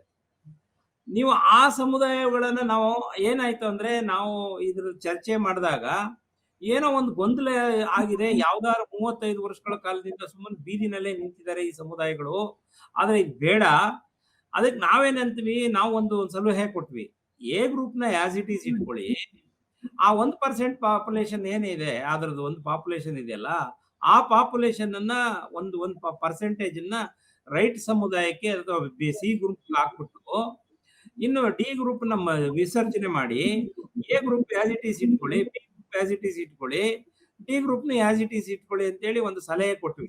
ಅದರಲ್ಲಿ ನಮ್ಮ ದಾಸಯ್ಯನವರು, ಅನೇಕ ಜನ ನಮ್ಮ ಬಲಗೈ ಸಮುದಾಯದಲ್ಲಿ ಅನೇಕ ಜನ ವಿದ್ವಾಂಸರುಗಳು ಅವರೆಲ್ಲ ಸೇರಿ ಶಾಸಕರ ಭವನದಲ್ಲಿ ನರೇಂದ್ರ ಸ್ವಾಮಿ ಮತ್ತು ಸುಧಾಮ್ ದಾಸ್ ಅವರ ಒಂದು ನೇತೃತ್ವದಲ್ಲಿ ಇದನ್ನ ಮಾಡಿದ್ವಿ. ಬಹುಶಃ ಅದು ಮಾಡಿದ್ದು ಬಹಳ ಪ್ರಾಮಾಣಿಕವಾಗೇ ಇತ್ತು. ಅದು ಇದೇನಾಯ್ತು ಅಂದ್ರೆ ರಾಜಕೀಯ ತೀರ್ಮಾನ ತೆಗೆದುಕೊಳ್ಳುವಾಗ ಒತ್ತಡದ ಒಂದು ಅಥವಾ ಓಟಿನ ಒತ್ತಡಕ್ಕೋ ಅಥವಾ ಗುಂಪಿನ ಒತ್ತಡಕ್ಕೋ ಆರ್ಥಿಕ ಒತ್ತಡಕ್ಕೋ ಗೊತ್ತಿಲ್ಲ ಅದು ಯಾವ್ದಕ್ಕಾಯ್ತು ಅಂತೇಳಿ ಆ ಒತ್ತಡ ಮಾಡುವಾಗ ಎ ಗುಂಪನ್ನ ತಗೊಂಡೋಗಿ ಸಿ ಗುಂಪಿಗೆ ಸೇರಿಸೋದು. ಅಂದ್ರೆ ಈಗ ಮೇಡಮ್ ಹೇಳಿದ್ರಲ್ಲ, ನಮಗಿಂತನೂ ಕೀಳಾಗಿದ್ದಾರೆ ಅಂತಲ್ಲ, ಅಲ್ಲಿ ಎಲ್ಲಿ ನೋಡಿ ಒಂದು 10-12 ಟ್ರೈಬ್ಸ್ ಬಿಟ್ರೆ, ಇನ್ನು 10-12 ಟ್ರೈಬ್ಸ್ ಬಿಟ್ರೆ ಇನ್ನುಳಿದಂತ ಟ್ರೈಬ್ಸ್ ಎಲ್ಲವೂ ಕೂಡ ಬಲಗೈ ಸಮುದಾಯ ಮತ್ತು ಎಡಗೈ ಸಮುದಾಯಕ್ಕೆ ಸೇರ್ತವೆ. ಯಾಕೆ ಹಂಗ್ ಮಾಡಿದ್ದಾರೆ ಅಂದ್ರೆ ಅದಕ್ಕೊಂದು ಕಾರಣ ಇದೆ. ಅನೇಕ ಜನರಿಗೆ ಯಾಕೆ ಈ ಪಟ್ಟಿಗಳನ್ನ ಮಾಡಿದ್ದಾರೆ, ಇದು ಜಾತಿ ಪಟ್ಟಿ ಆಧಾರದ ಮೇಲೆ ಮಾಡೇ ಇಲ್ಲ. ಹಂಗ್ ಮಾಡಂಗಿದ್ರೆ ಆ ಜಾತಿಗಳನ್ನ ಅಲ್ಲಲ್ಲೇ ತಂದು ಹಾಕ್ತಿದ್ರು ನಾಗಮೋಹನ್ ದಾಸ್ ಅವರು. ಅಲ್ಲೇನ್ ಮಾಡಿದ್ರು, ಸೂಚ್ಯಾಂಕಗಳನ್ನ ಕ್ರಿಯೇಟ್ ಮಾಡಿದ್ರು. ಅವರ ಡೆಮೋಗ್ರಫಿಕ್ಸ್ ಮತ್ತೆ ಅವರ ಒಂದು ಉದ್ಯೋಗ ಸೂಚ್ಯಾಂಕಗಳು, ಇವುಗಳಲ್ಲೆಲ್ಲ ಒಂದು 16 ಸೂಚ್ಯಾಂಕಗಳನ್ನ ಮಾಡಿ ಪ್ಯಾರಾಮೀಟರ್ಸ್ ಗಳನ್ನ ಮಾಡಿಕೊಂಡು ಅವಾಗ ಏನ್ ಮಾಡಿದ್ರು, ಕೆಲವು ಜಾತಿಗಳನ್ನ ಒಂದು ಎರಡಪ್ಪ ಅಂದ್ರೆ ಒಂದು ಪರೆಯನ್ನು ಮತ್ತು ಮೊಗೇರನ್ನು ತಂದು ಹಾಕಿದ್ದು, ಅದು ಸ್ವಲ್ಪ ಅದೊಂದು ಸಣ್ಣ ಹಿನ್ನಡೆ ಆಯ್ತು ಅಲ್ಲಿ. ಅದು ಹಾಕ್ಲಿಲ್ಲ ಅಂದಿದ್ರೆ ಆ ಸಮುದಾಯನ ತಂದು ಅಲ್ಲೇ ಹಾಕಿದ್ರೆ, ಯಥಾಸ್ಥಿತಿ ಹಾಕಿದ್ರೆ ಆರಂಭದಲ್ಲೇ ಅದ್ರದ್ದು ಪ್ರತಿರೋಧ ಮಾಡ್ಬೋದಿತ್ತು. ಒಂದ್ ವೇಳೆ ಅದನ್ನ ಅವ್ರು ಮಾಡಿದ್ದೇನು ಉದ್ದೇಶ ಅಂತಂದ್ರೆ, ಉದಾಹರಣೆ ಆಂಧ್ರ ಪ್ರದೇಶ ಮತ್ತು ತೆಲಂಗಾಣದಲ್ಲಿ ನೋಡ್ಕೊಂಡ್ರೆ, ನೀವು ಪಟ್ಟಿಗಳನ್ನು ನೋಡ್ಕೊಂಡ್ರೆ ಆ ಪಟ್ಟಿ ಒಳಗಡೆ ಎ ಗ್ರೂಪ್ ನಲ್ಲಿ ಇರ್ತಕ್ಕಂಥ ಪಟ್ಟಿನಲ್ಲೂ ಮಾದಿಗರಿದ್ದಾರೆ, ಬಿ ಗ್ರೂಪ್ ನಲ್ಲೂ ಒಲೆಯರಿದ್ದಾರೆ. ಅಲ್ಲೂ ಇಂಟರ್ಚೇಂಜಸ್ ಆಗಿದ್ದಾವೆ. ಹಿಂದುಳಿದಂತ ಈಗ ಉದಾಹರಣೆಗೆ ಚಪಾರ್, ಡೋರ್ ಈ ಮಾಲಾ ಗ್ರೂಪ್ ನಲ್ಲಿದೆ ಅಲ್ಲಿ ಆಂಧ್ರದಲ್ಲಿ, ತೆಲಂಗಾಣದಲ್ಲಿ. ಸೊ ಆ ರೀತಿಯ ಒಂದು ಕ್ರಮವನ್ನ ನೀವು ಅನುಸರಿಸ್ಕೊಂಡದ್ದು. ಇಲ್ಲಿ ಜಾತಿ ಗುಂಪುಗಳು ಮಾಡಿದ್ದಾರೆ ಅನ್ನೋದಲ್ಲ. ಇಲ್ಲಿ ಮಾದಿಗರ ಗುಂಪಿನಲ್ಲಿ ಮಾದಿಗರ ಜಾತಿಗಳು ಜಾಸ್ತಿ ಆಗ್ತಿದೆ, ಒಲೆಯರ್ ಗುಂಪಿನಲ್ಲಿ ಒಲೆಯರ್ ಜಾಸ್ತಿಗಳಿದಾವೆ. ಆದ್ರೆ ಆ ಗುಂಪುಗಳು ಮಾಡುವಾಗ ಅನೇಕ ಅಂಶಗಳನ್ನ ಗಮನದಲ್ಲಿ ಇಟ್ಕೊಂಡಿದ್ದಾರೆ. ಈ ಜನಸಂಖ್ಯೆ ಬಗ್ಗೆ ಅವ್ರು ಹೇಳ್ತಾರೆ. ಜನಸಂಖ್ಯೆ ನೋಡಿ, ಇದು ಜನಸಂಖ್ಯೆ, ಇದು ಆಯೋಗದ ಕರ್ತವ್ಯಗಳಲ್ಲಿ ಜನಸಂಖ್ಯೆಯನ್ನ ಮಾಡ್ಲಿಕ್ಕಲ್ಲ. ಇದು ಜನಗಣತಿ ಮಾಡ್ಲಿಕ್ಕೆ ಅವ್ರ ಕೆಲ ಅಧಿಕಾರನೇ ಇಲ್ಲ, ಅವ್ರಿಗಾಗೋದು ಇಲ್ಲ. ಅದ್ರದ ರೂಪರೇಷನೆ ಬೇರೆ, ಜನಗಣತಿ ರೂಪರೇಷನೆ ಬೇರೆ, ಅದ್ರ ಬೌಂಡ್ರಿನೇ ಬೇರೆ, ಆಯೋಗಗಳ ಬೌಂಡ್ರಿನೇ ಬೇರೆ. ಆಯೋಗಗಳ ಬೌಂಡ್ರಿ ಒಳಗಡೆ ಎಷ್ಟು ಅವ್ರು ಮಾಡಕ್ ಸಾಧ್ಯ ಇದೆಯೋ, ಈಗ ನಾವೇನದು 100 ಜನರಿಗೆ ರೋಗ ಇದೆಯಪ್ಪ ಅಂತ ಪತ್ತೆ ಮಾಡಿದ್ರೆ ಅದ್ರಲ್ಲಿ 60% ಮಧುಮೇಹ ಇದೆ ಅಂತ ನಾವು ಹೇಳ್ತೀವಿ. ಅಂದ್ರೆ ನಾವು ಜನರಲೈಸ್ ಮಾಡ್ತೀವಿ. 30% ಕಡಿಮೆ ಮಾಡ್ಬಿಟ್ಟು ಒಂದು 50% ಜನರಿಗೆ ಇಡೀ ಕರ್ನಾಟಕದಲ್ಲಿ ಮಧುಮೇಹ ಇದೆ ಅಂತ ಹೇಳೋದು. ಈ ತರದ ಒಂದು ಹಂತದ ಮೇಲೆ ಅಲ್ಲಿ ನಾಗಮೋಹನ್ ದಾಸ್ ಆಯೋಗವನ್ನ ಮಾಡಿದ್ದಾರೆ ಹೊರತು, ಒಂದು ದತ್ತಾಂಶ ವಿಂಗಡಣೆ ಮಾಡಿದ್ದಾರೆ ಹೊರತು ಯಾವುದೇ ಗುಂಪಿನ ಆಧಾರದ ಮೇಲೆ. ಮಂಜುಳಾ ಅವರೇ, ನಿಮ್ಗೊಂದು ಸತ್ಯ ಹೇಳ್ತೀನಿ, ಈ ಆಯೋಗದಲ್ಲಿ ಮಾದಿಗರ ಒಬ್ಬ ಸದಸ್ಯನು ಒಳಗಡೆ ಇರ್ಲಿಲ್ಲ. ಅದೇ ಸಮಸ್ಯೆ, ಅದೇ ಪ್ರತಿನಿಧಿಸೋದೇ ಸಮಸ್ಯೆ. ಹಾಗಾಗಿ ನೀವು ಎಲ್ರು ಕೇಳ್ತಿರೋದು, ಇಡೀ 103 ಸಮುದಾಯಗಳ ಒಬ್ಬೊಬ್ಬರ ಪ್ರತಿನಿಧಿಯನ್ನ ಕರ್ಸ್ಬಿಟ್ಟು ನೀವು ಮಾತಾಡಿ ಅಂತ. ಬಸವರಾಜ್ ಅವರೇ, ಕೇಳಿಸ್ತಿದೆ ಅಲ್ಲ? ನೀವು ನಿಮ್ ಮೊದಲ ಪ್ರತಿಕ್ರಿಯೆ ಮಾತ್ರ ಕೊಡೋದಕ್ಕೆ ಸಾಧ್ಯ ಆಯ್ತು. ತಾವು ಹೇಳ್ತಾ ಇದ್ರಿ ಆದ್ರೆ ಇದು ಹೇಗೆ ಅಂತ. ನಮ್ಗೆ ಈ ಪ್ರಶ್ನೆ ಇರೋದೇನು ಅಂದ್ರೆ, ಒಳ ಮೀಸಲಾತಿಯನ್ನ ಇಟ್ಕೊಂಡು ಎಲ್ಲರನ್ನ ಒಳಗೊಳ್ಳುವ ಬಗ್ಗೆ ಹೇಗೆ ಸಮಸ್ಯೆಯನ್ನ ಬಗೆಹರಿಸಬಹುದು, ಹೇಗೆ ಉತ್ತರ ಕಂಡುಕೊಳ್ಬಹುದು ಅಂತ, ಅದಕ್ಕೆ ಏನ್ ಪರಿಹಾರ ಸೂಚಿಸಬಹುದು ತಾವು? ಮೇಡಮ್ ಅವರೇ, ಈಗ ಈ ವಿಚಾರಕ್ಕೆ ಸಂಬಂಧಪಟ್ಟಂತೆ 2022ರಿಂದ ಇಡೀ ಎಲ್ಲ ಪ್ರಗತಿಪರ ಸಂಘಟನೆಗಳನ್ನ, ಚಿಂತಕರು, ಸಾಹಿತಿಗಳು, ಬರಹಗಾರರು, ರಾಜಕಾರಣಿಗಳು, ಇಡೀ 35 ವರ್ಷದ ಎಲ್ಲ ಹೋರಾಟಗಳನ್ನ ಅವರಿಗೆ ವಿಶ್ಲೇಷಣೆ ಮಾಡೋದ್ರ ಮೂಲಕ, ಅವರಿಗೆ ಇದನ್ನ ಮನವರಿಕೆ ಮಾಡಿಕೊಳ್ಳೋದ್ರ ಮೂಲಕ, ಇದು ಒಂದು ಸಾಮಾಜಿಕ ನ್ಯಾಯದ ಪ್ರಶ್ನೆ ಇದೆ. ಅವಕಾಶ ವಂಚಿತ ಸಮುದಾಯಗಳಿಗೆ ನ್ಯಾಯ ಸಿಗಬೇಕಾದಂತ ತುರ್ತು ಅಗತ್ಯತೆ ಇದೆ. ಹಾಗಾಗಿ ತಾವು ಕೂಡ ಈ ಸಾಮಾಜಿಕ ನ್ಯಾಯದ ಪರವಾಗಿ ತಾವು ಧ್ವನಿ ಎತ್ತಬೇಕು ಅನ್ನುವಂತ ಹಲವಾರು ವಿಚಾರಗಳನ್ನ ಇಟ್ಕೊಂಡು, ನಂತರ ಬೇರೆ ಬೇರೆ ನಮ್ಮ ದಲಿತೇತರ ಮಿನಿಸ್ಟರ್ಗಳನ್ನು ಕೂಡ ನಾವು ಸತತವಾಗಿ ಭೇಟಿ ಮಾಡಿ, ಮತ್ತು ಎಡ ಮತ್ತು ಬಲದ ಎಲ್ಲ ಮಂತ್ರಿಗಳನ್ನ ಮತ್ತು ಶಾಸಕರುಗಳನ್ನ, MLCಗಳನ್ನ ಅವರನ್ನ ನಾವು ಖುದ್ದಾಗಿ ಭೇಟಿ ಮಾಡಿ, ಇಲ್ಲಿ ಸೌಹಾರ್ದತೆಯಿಂದ 101 ಜಾತಿಗಳಿಗೆ ಅವರವರ ಜನಸಂಖ್ಯೆಗೆ ಅನುಗುಣವಾಗಿ ಪಾಲನ್ನ ಪಡ್ಕೊಳ್ಳುವ ಸಂಬಂಧಪಟ್ಟಂತೆ 3 ಆಯೋಗಗಳು ಸ್ಪಷ್ಟವಾದಂತ ವರದಿಗಳನ್ನ ಕೊಟ್ಟಿದ್ದಾರೆ. ಆಯ್ತು, ಸದಾಶಿವ ಆಯೋಗದಲ್ಲಿ ದ್ವೇಷಪೂರ್ವಕವಾದಂತ ಆಲೋಚನೆಗಳಿದ್ದಾವ, ಬಿಟ್ಬಿಟ್ಟು ನಾಗಮೋಹನ್ ದಾಸ್ ಅವರ ಇದು ನಮ್ಮ ಈಗ ಜಸ್ಟಿಸ್ ನಾಗಮೋಹನ್ ದಾಸ್ ಅವರು ನಾವೆಲ್ಲರೂ ಒಪ್ಪಿದ್ದೀವಿ. ದಲಿತ ಪರ ಸಂಘಟನೆಯವರು, ಒಳ ಮೀಸಲಾತಿ ಹೋರಾಟಗಾರರು, 101 ಜಾತಿಗಳು, ಸರ್ಕಾರ ಒಪ್ಪಿ ಇವರು ನ್ಯಾಯಬದ್ಧವಾದಂತ ಒಂದು ಅಧ್ಯಯನವನ್ನ ಮಾಡಿ ಸಮೀಕ್ಷೆಯನ್ನ ಮಾಡಿ ವರದಿ ಕೊಡ್ತಾರೆ ಅನ್ನುವಂತ ನಮ್ಗೆ ಎಲ್ಲಾ ರೀತಿ ನಂಬಿಕೆಗಳ ಆಧಾರದ ಮೇಲೆ ಅವ್ರನ್ನ ಒಪ್ಕೊಂಡು 3 ತಿಂಗಳುಗಳ ಕಾಲ ಸಮಗ್ರವಾದಂತ ಮಾಹಿತಿಯನ್ನ ಕೊಟ್ಟು ಅತ್ಯಂತ ವೈಜ್ಞಾನಿಕವಾದಂತ ವರದಿಯನ್ನ ಕೊಟ್ರು. ಬಹಳ ಇಡೀ ಸುಪ್ರೀಂ ಕೋರ್ಟ್ ಡೈರೆಕ್ಷನ್ ಏನಿತ್ತು, ಸುಪ್ರೀಂ ಕೋರ್ಟ್ ತೀರ್ಪೇನಿತ್ತು, ಆ ತೀರ್ಪಿನ ಅನ್ವಯವಾಗಿನೇ ಇವರು ತಮ್ಮ ವರದಿಯನ್ನ ಕೊಟ್ಟು ಸರ್ಕಾರಕ್ಕೆ ಕೊಟ್ಟ ನಂತರ ಸರ್ಕಾರ ಇದನ್ನ ಏನು 5 ವಿಂಗಡಣೆ ಮಾಡಿದ್ದನ್ನ ಅವರು 3 ವಿಂಗಡಣೆ ಮಾಡಿ 3 ಏನು ಗುಂಪುಗಳು ಮಾಡಿ 6, 5 ಮಾಡಿದ್ರು. ಅದನ್ನು ಕೂಡ ನಾವು ಒಪ್ಪಿದ್ವಿ.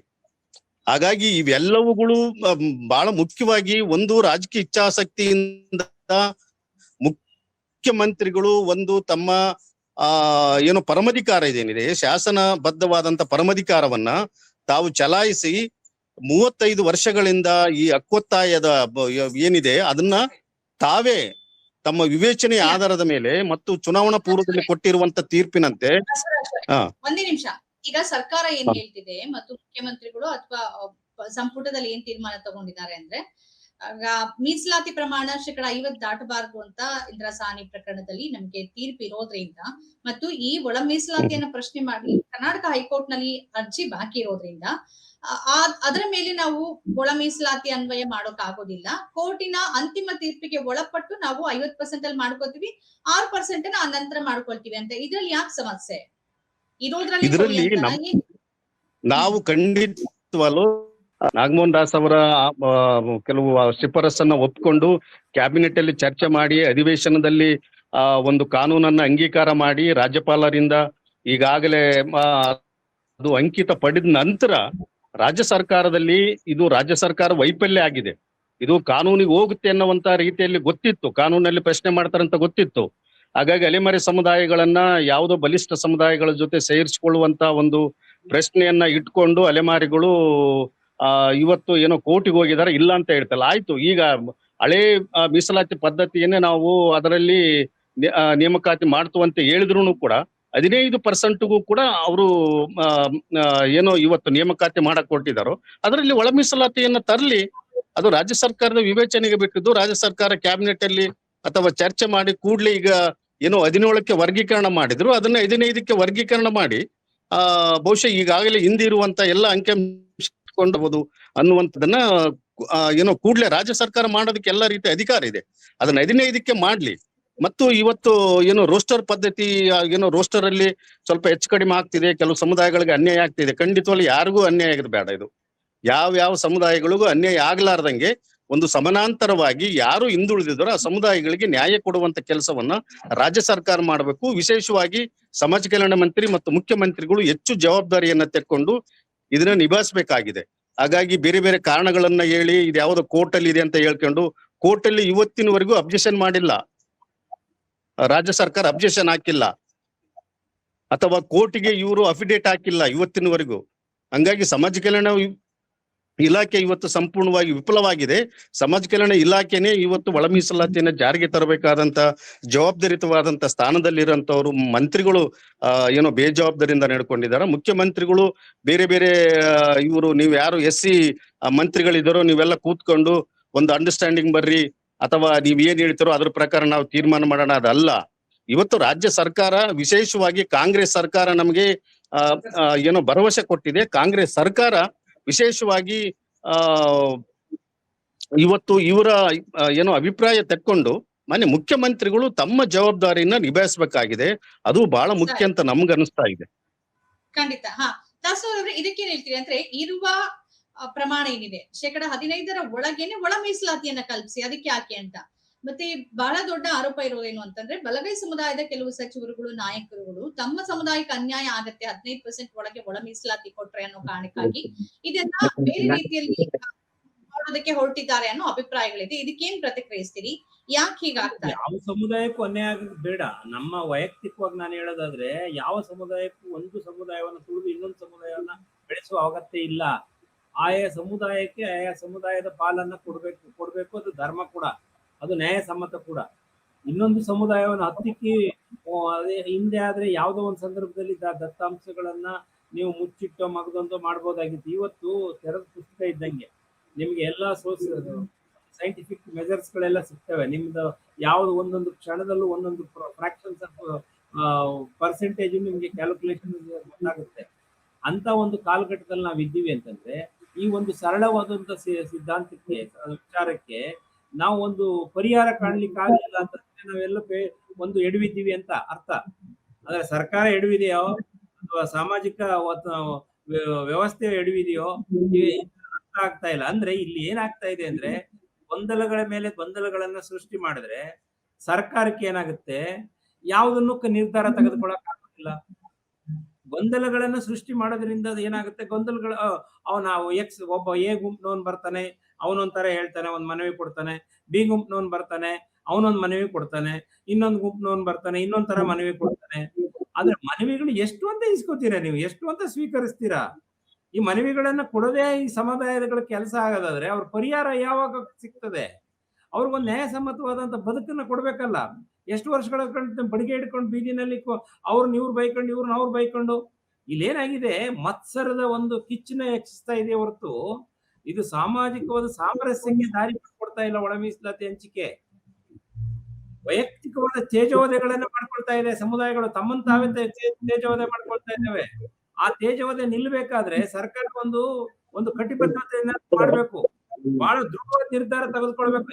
ನಾನು ಈ ನಿರ್ಧಾರ ತೆಗೆದುಕೊಂಡಿದ್ದೀನಿ, ಆ ನಿರ್ಧಾರದಿಂದ ನಾನು ಸರಿಯೋದಿಲ್ಲ, ನಾನು ಈ ನಿರ್ಧಾರ ಮಾಡಿದ್ದೀನಿ. ಅದು ಮುಖ್ಯಮಂತ್ರಿ ಆಗಿರ್ಲಿ, ಸಮಾಜ ಕಲ್ಯಾಣ ಸರ್ಕಾರದ ಒಳಗೇನೆ ಈಗ ಏನಾಗಿದೆ, ಹಿತಾಸಕ್ತಿಯ ಸಂಘರ್ಷ ಸರ್ಕಾರದ ಒಳಗೇನೆ, ಸಂಪುಟದ ಒಳಗೇನೆ ಇದೆಯಲ್ಲ ದಾಸನೂರ್ ಅವರೇ, ಅದೇ ಸಮಸ್ಯೆ ಆಗಿರೋದು. ನೋಡಿ, ಒಂದು ಸಚಿವ ಸಂಪುಟ ಅಂದ್ರೆ ಏನು? ಮುಖ್ಯಮಂತ್ರಿ ಒಬ್ಬರೇ ಅಲ್ಲ ಸಚಿವ ಸಂಪುಟದಲ್ಲಿ ಇರೋರು, ಎಲ್ಲಾ ಸಚಿವರು ಸಂಪುಟದಲ್ಲಿ ಇರ್ತಾರೆ. ಆ ಸಚಿವ ಸಂಪುಟಕ್ಕೆ ಸಾಮೂಹಿಕವಾದ ಹೊಣೆಗಾರಿಕೆ ಇರ್ತದೆ. ಸಾಮೂಹಿಕ ಹೊಣೆಗಾರಿಕೆ ಅಂದ್ರೆ ಈ ರಾಜ್ಯದ ಈ ಜನರ ಬದುಕನ್ನ ರಕ್ಷಿಸುವ ಒಂದು ಸಾಂವಿಧಾನಿಕ ಹಕ್ಕು ಅವರ ಒಂದು ಹೆಗಲ ಮೇಲೆ ಕೊಟ್ಟಿದ್ದೀವಿ ನಾವು. ನಾವೆಲ್ಲ ಈಗ ಕರ್ನಾಟಕದಲ್ಲಿ ಇರ್ತಕ್ಕಂಥ 7 ಕೋಟಿ ಜನ ವಿಧಾನಸೌಧದಲ್ಲಿ ಹೋಗಿ ಕೂತ್ಕೊಂಡು ನ್ಯಾಯಸಮ್ಮತವಾದ ತೀರ್ಮಾನ ಮಾಡಕ್ ಆಗಲ್ಲ. ನಮ್ಮ ಪ್ರತಿನಿಧಿಗಳಾಗಿ ಅವ್ರು ಕೂತಿದಾರಲ್ಲ, ಅವ್ರು ಮಾಡ್ಬೇಕಲ್ಲ ಆ ಕೆಲಸನ.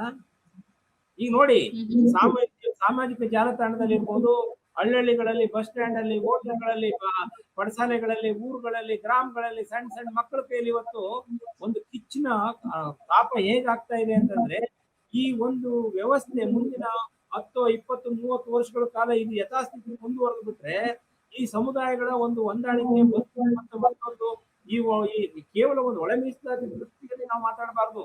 ಒಳ ಮೀಸಲಾತಿ ಯಾವುದೋ ಒಂದು ಕ್ವಾಂಟಮ್ ಒಂದು ನಿರ್ದಿಷ್ಟ ಪ್ರಮಾಣದ ಒಂದು ವಿಚಾರ ಇದು. ಆದ್ರೆ ಇದಕ್ಕೆ ಮೀರಿದಂತ ಒಂದು ಬದುಕಿದೆ ಈ ಊರುಗಳಿಗೆ. ಹಳ್ಳಿ ಗ್ರಾಮೀಣ ಪ್ರದೇಶದಲ್ಲಿ ಇರ್ಬೋದು, ನಗರ ಪ್ರದೇಶದಲ್ಲಿ ಇರ್ಬೋದು, ಅಥವಾ ಉದ್ಯೋಗಸ್ಥನಾದಂತ ಅವ್ರು ಬರ್ತಕ್ಕಂಥ ಸಮಸ್ಯೆಗಳಿರ್ಬೋದು. ಆಯ್ತಾ, ಎಲ್ಲವೂ ಜಾತಿ ಒಂದು ನೇರಕ್ಕೆ ನಾವು ಬಗೆಹರಿಸ್ತೀವಿ ಅನ್ನೋದನ್ನ ಒಂದ್ ಕಡೆ ಇಡೋಣ.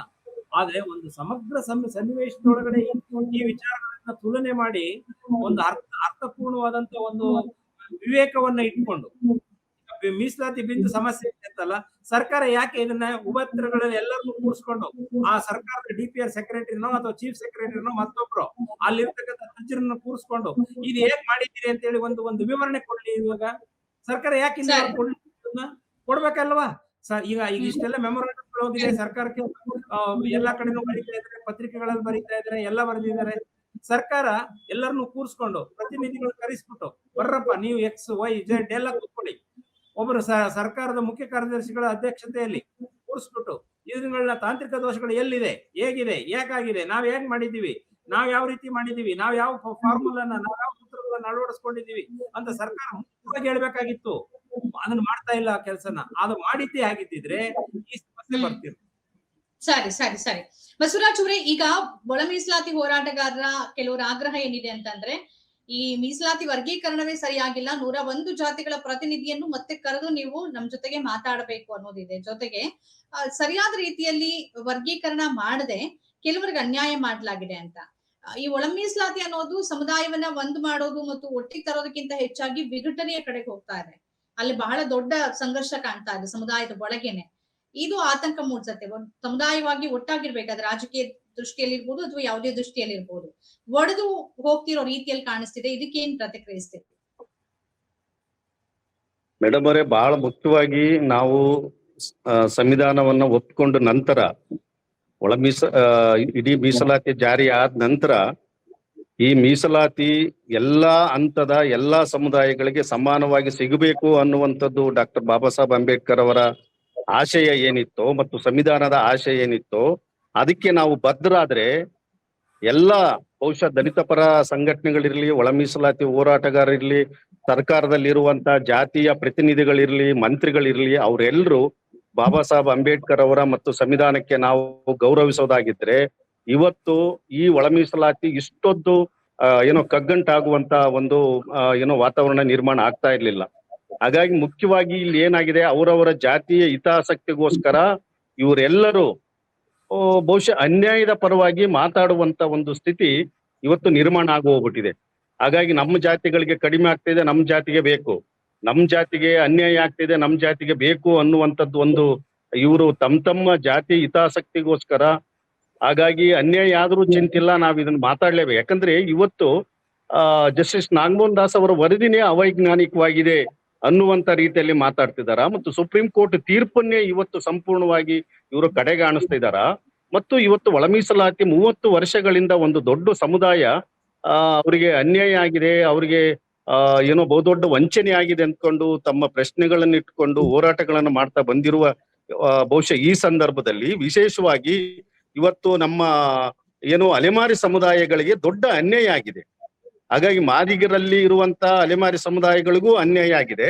ಇವತ್ತು ವರ್ಗೀಕರಣ ಆಗಿದೆ, ರಾಜ್ಯ ಸರ್ಕಾರ 3 ಭಾಗಗಳಾಗಿ ಮಾಡಿ ಇವತ್ತು ಅಲೆಮಾರಿ ಸಮುದಾಯಗಳಿಗೆ ವಂಚನೆ ಆಗಿದೆ ಅಂದ ತಕ್ಷಣನೇ ನಾವು ನಮ್ಮ ಹೋರಾಟವನ್ನ ಮುಂದುವರಿಸ್ತೀವಿ. ಯಾವ ಕಾರಣಕ್ಕೂ ನಮ್ಮ ಹೋರಾಟ ನಿಲ್ಲಲ್ಲ.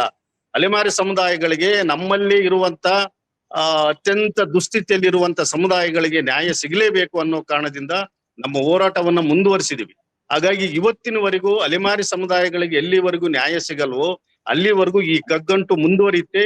ಈಗಾದ್ರೂ 50% ಒಳ ಮೀಸಲಾತಿಯನ್ನ ಮಾಡೋದಕ್ಕೆ ಇವರೆಲ್ಲರೂ ಕೂಡ ಇವತ್ಯಾರು ಈಗ ನಾಳೆ 24ನೇ ತಾರೀಕು ಒಂದು ಜಾತಿಯ ಸಮುದಾಯಗಳು ಸೇರ್ಕೊಂಡು ಒಳ ಮೀಸಲಾತಿನೇ ಆಗ್ಲೇಬಾರದು ಅನ್ನೋ ರೀತಿಯಲ್ಲಿ ಅದಕ್ಕೆ ದೊಡ್ಡ ಪ್ರತಿವಿರೋಧವನ್ನು ಒಡ್ಕೊಂಡಿದಾರ. ಅದು ಒಂದು ಜಾತಿ ಇದು ಒಂದು ಜಾತಿವಾದದ ನೀತಿ. ಅದು ಒಂದು ಸಾಮಾಜಿಕ ನ್ಯಾಯದ ನೀತಿ ಅಲ್ಲ, ಅಥವಾ ನಾವು ಸಂವಿಧಾನವನ್ನ ಒಪ್ಪಿರುವ ರೀತಿಯಲ್ಲಿ ಇವ್ರು ಯಾರು ಕೂಡ ಅದನ್ನ ಒಪ್ತಾ ಇಲ್ಲ. ಹಾಗಾಗಿ ಇದು ಒಂದು ಜಾತಿವಾದವನ್ನ ಬಿಟ್ಟು ಎಲ್ರೂ ಸೋದರತ್ವದಿಂದ ಎಲ್ಲ ಅವಕಾಶಗಳನ್ನ ಸಮಾನವಾಗಿ ಹಂಚ್ಕೊಳ್ಬೇಕು ಅನ್ನುವಂತ ಒಂದು ತಾಯ್ತನದ ಒಂದು ಮನಸ್ಥಿತಿ ಇಲ್ದಿರೋದ್ರಿಂದ ಇವತ್ತು ಬಹುಶಃ ದೇವನೂರು ಮಹಾದೇವರು ಬಹಳ ಸ್ಪಷ್ಟವಾಗಿ ಹೇಳಿದ್ದಾರೆ. ಈ ಎಲ್ಲ ಸಮುದಾಯ 101 ಜಾತಿ ಸಮುದಾಯಗಳಿಗೆ ಬಹಳ ಸ್ಪಷ್ಟ ಸಂದೇಶವನ್ನ ಕೊಟ್ಟಿದಾರ.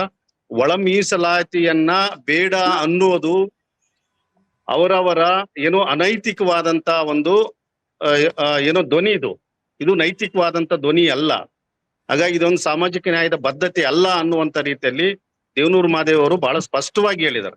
ಒಳ ಮೀಸಲಾತಿಯನ್ನ ಮೊದ್ಲು ಒಪ್ಪೋಣ, ಬಟ್ ಎಷ್ಟೆಷ್ಟು ಯಾರ್ಯಾರಿಗೆ ಸಿಗ್ಬೇಕಾಗಿದೆ ಅನ್ನುವಂಥದ್ದನ್ನ ಬಹುಶಃ ಈ ಎಲ್ಲ ಜಸ್ಟಿಸ್ ನಾಗಮೋಹನ್ ದಾಸ್ ಅವರ ವರದಿ ಬಹಳ ತುಂಬಾ ವೈಜ್ಞಾನಿಕವಾಗಿದೆ. ತುಂಬಾ ಅತ್ಯಂತ ಸಾಮಾಜಿಕ ನೆಲೆಗಳನ್ನ ವರ್ಗೀಕರಣ ಮಾಡಿ ಸರ್ಕಾರಕ್ಕೆ ಕೊಟ್ಟಿದ್ದಾರ. ಅದನ್ನ ನಾವ್ ಎಲ್ಲರೂ ಒಪ್ಪಬೇಕು. ದಲಿತ ಪರ ಸಂಘಟನೆಯವ್ರು ಒಪ್ಪಬೇಕು, ಬಲಗೈ ಸಮುದಾಯದವ್ರು ಒಪ್ಪಬೇಕು, ಅಲ್ಲಿ ಬಲಗೈ ಸಮುದಾಯದ ಸಚಿವರು ಒಪ್ಪಬೇಕು, ಎಡಗೈ ಸಮುದಾಯದ ಸಚಿವರು ಒಪ್ಪಬೇಕು, ಮತ್ತು ಬೋವಿ ಲಂಬಾಣಿ ಸಚಿವರು ಒಪ್ಪಿ ಇದನ್ನ ಅನುಷ್ಠಾನ ಮಾಡೋದಕ್ಕೆ ಅವಕಾಶ ಮಾಡಿಕೊಟ್ರೆ ನಾಳೆ ನಾವೆಲ್ಲರೂ ಸೌಹಾರ್ದದಿಂದ ಬದುಕಿ ಒಳ ಮೀಸಲಾತಿಯ ಜೊತೆಗೆ ಇವತ್ತು ಖಾಸಗಿ ಕ್ಷೇತ್ರದ ಮೀಸಲಾತಿಯನ್ನ ಪಡ್ಕೊಳ್ಳೋದಕ್ಕೂ ನಾವೆಲ್ಲರೂ ಐಕ್ಯತೆಯಿಂದ ಹೋರಾಟ ಕಟ್ಟಬೇಕಾದಂತದ್ದು ಬಹಳ ತುರ್ತು ಅನಿವಾರ್ಯತೆ ಇದೆ ಅಂತ ನಮ್ಗೆ ಅನಿಸ್ತಾ ಇದೆ ಮೇಡಮ್. ಸರಿ ಬಸವರಾಜ್ ಅವರೇ, ಈಗ ಹೋರಾಟ ಆಯ್ತು, 3.5 ವರ್ಷ ಹೋರಾಟ ಆಯ್ತು, ಸುಪ್ರೀಂ ಕೋರ್ಟ್ ಸರಿ ಅಂತ ಹೇಳ್ತು, ಸರ್ಕಾರ ನಾವ್ ಮಾಡ್ತೀವಿ ಅಂತ ಹೇಳಿದ್ರು, ನಾಗಮೋಹನ್ ದಾಸ್ ಕಮಿಟಿ ರಚನೆ ಆಯ್ತು, ಅವ್ರು ವರದಿ ಕೊಟ್ರು, ಅದನ್ನ ಸರ್ಕಾರ ಒಪ್ಕೊಳ್ತು, ಅದನ್ನ ಅನುಷ್ಠಾನ ಮಾಡ್ತು, ರಾಜ್ಯಪಾಲರು ಆ ಮಸೂದೆಗೆ ಸಹಿಯನ್ನು ಹಾಕಿದ್ರು. ಆದ್ರೆ ಅಂತಿಮವಾಗಿ ಸಿಕ್ಕಿದ್ದೇನು? ಆ ಒಳ ಮೀಸಲಾತಿ ಆಧಾರದಲ್ಲಿ ನೇಮಕಾತಿ ನಡೀತಾ ಇಲ್ಲ. ಇಷ್ಟೆಲ್ಲ ಏನಕ್ಕಾಯ್ತು? ಅರ್ಥನೇ ಇಲ್ಲ. ಇದರಲ್ಲಿ ಬಹಳ ಮುಖ್ಯವಾಗಿ ರಾಜ್ಯ ಸರ್ಕಾರದ ಒಂದು ಜವಾಬ್ದಾರಿ ತುಂಬಾ ಮುಖ್ಯವಾಗಿದೆ. ಈಗ ನಮ್ಮನ್ನ ಏನು ಬಲಗೈ ಸಮುದಾಯವರು ಅವರು ಅವ್ರದೇ ಆದಂತ ಹಕ್ಕೊತ್ತಾಯ ಇಟ್ಕೊಂಡು ಹೋರಾಟ ಮಾಡೋಂಥದ್ದು, ಮತ್ತು ಎಡಗೈ ಸಮುದಾಯದವರು ಹೋರಾಟ ಮಾಡೋಂಥದ್ದು, ಬೋವಿ ಲಂಬಾಣಿಗಳು ಹೋರಾಟ ಮಾಡೋದಕ್ಕೆ ಬೀದಿಗಳಲ್ಲಿ ಬಿಟ್ಟು ರಾಜ್ಯ ಸರ್ಕಾರಗಳು ತಮ್ಮ ಬೇಜವಾಬ್ದಾರಿಯಿಂದ ನಡ್ಕೊಳ್ತಾ ಇದ್ದಾರೆ. ರಾಜ್ಯ ಸರ್ಕಾರ, ವಿಶೇಷವಾಗಿ ಸಿದ್ದರಾಮಯ್ಯ ಅವರ ಸರ್ಕಾರ, ಸಾಮಾಜಿಕ ನ್ಯಾಯದ ಪರವಾಗಿರುವ ಸರ್ಕಾರ, ಶೋಷಿತರ ಪರವಾಗಿರುವ ಸರ್ಕಾರ ಒಂದು ನಿರ್ದಿಷ್ಟವಾದಂತ ನ್ಯಾಯದ ಪರವಾದಂತ ತೀರ್ಮಾನವನ್ನ ತೆಕ್ಕೊಂಡು ಘೋಷಣೆ ಮಾಡಬೇಕು.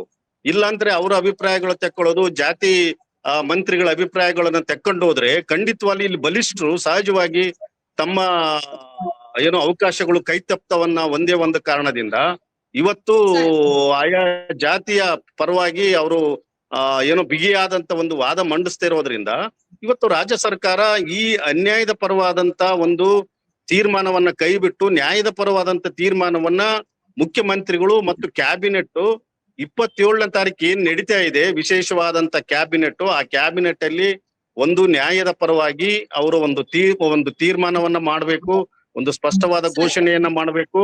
ಮತ್ತು ಸರ್ಕಾರ ಚುನಾವಣಾ ಪೂರ್ವದಲ್ಲಿ ಏನು ಒಂದು ಭರವಸೆ ಕೊಟ್ಟಿತ್ತು ಮತ್ತು ಪ್ರಣಾಳಿಕೆಯಲ್ಲಿ ಹಾಕಿತ್ತು ಅದಕ್ಕೆ ತಕ್ಕಂತೆ ರಾಜ್ಯ ಸರ್ಕಾರ ಏನೋ ಬದ್ಧತೆಯನ್ನ ಇವತ್ತು ಬಹುಶಃ 27ನೇ ತಾರೀಕು ಅವರು ಪ್ರದರ್ಶನ ಮಾಡ್ಬೇಕು. ಇಲ್ಲಾಂದ್ರೆ ಪ್ರತಿಯೊಬ್ಬರು ಈ ಬ್ಲಾಕ್ ಮೇಲ್ಗೆ ಅಥವಾ ಹೋರಾಟಕ್ಕೆ ಏನೋ ಸರ್ಕಾರಗಳು ಅವರವರ ತೀರ್ಮಾನಗಳನ್ನ ಬದಲಾಯಿಸಿಕೊಂಡ್ರೆ ನಾಳೆ ನಿಜವಾಗ್ಲೂ ಒಂದು ನೈತಿಕವಾದಂತ ಸರ್ಕಾರ ಇರಲ್ಲ ಇಲ್ಲಿ. ಸರಿ ಮಾತಾಡ್ತೀನಿ ನಿಮ್ ಜೊತೆಗೆ. ದಾಸನೂರ್ ಅವರೇ, ಅದೇ ಪ್ರಶ್ನೆ ನಿಮ್ಗೆ ಕೇಳೋದಾದ್ರೆ, ಇಷ್ಟೆಲ್ಲ ಮಾಡಿ ಅಂತಿಮ ಬಿಂದುವಿನಲ್ಲಿ ಬಂದು ನಿಂತಾಗ ಏನ್ ಸಿಕ್ತು ಅಂತ ನೋಡಿದ್ರೆ ಏನು ಇಲ್ಲ. ಎಲ್ಲಿ ನಿಂತಿದ್ವೋ ಅಲ್ಲೇ ಇದ್ವಿ ಅಂತ ಅನ್ಸತ್ತೆ. ಬರೀ ಬೆವರಷ್ಟೇ. ಹಾ, ಅದ್ರ ಜೊತೆಲಿ ಕೆಲಸ ಮಾಡಿದ್ದಾರೆ, ಕೆಲಸ ಮಾಡಿದ್ದಾರೆ. ಅಕ್ಕಿ ಕೊಟ್ಟಿಲ್ಲ ಇವರು. ಭತ್ತ ತಗೊಬಂದು ಅಕ್ಕಿ ಕೊಟ್ಟಿದ್ರೆ ಭತ್ತ ಕೊಟ್ಟಿದ್ರೆ ಅಕ್ಕಿನಾರು ಬರ್ತಿತ್ತು. ಕೊನೆ ಪಕ್ಷ ಜಾಸ್ತಿ ಏಟ್ ಬಿದ್ರೆ ಒಂದಷ್ಟು ನುಚ್ಚಾರ ಬರ್ತಿತ್ತು. ಇಲ್ಲ, ಹಂಗೂ ಆಗಿಲ್ಲ. ಬರೀ ತೌಡ್ ಕೊಟ್ಟಿದ್ದಾರೆ, ಬೆವರು ಸುರಿಸಿದ್ದಾರೆ ಅಷ್ಟೇ.